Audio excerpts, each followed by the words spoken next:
Hello, this is Ahmed Samir, and in this video we will continue our discussion of the financial position statement.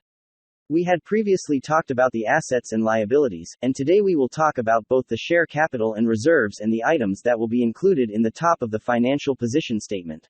Share capital and reserves.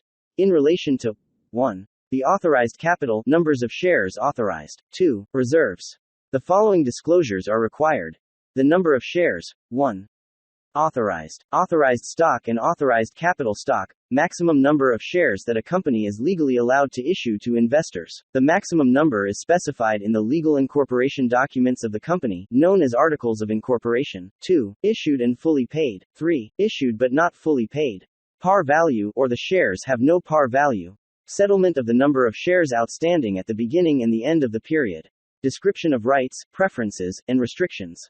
Treasury shares, including the shares owned by 1. Subsidiaries. 2. Associates and companies. Shares reserved for issuance under options and contracts. A description of the nature and purpose of each reserve within equity. The items that will be included on the top of the balance sheet are 18 items. 1.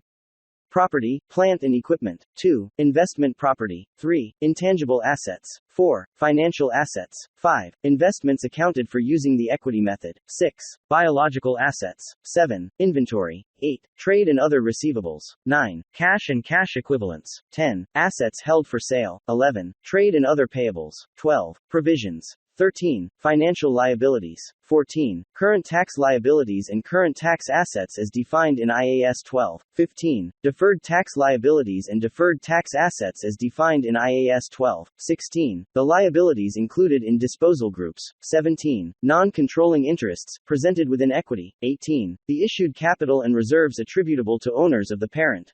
Additional items, headings, and subtotals may be required to fairly display the entity's financial position.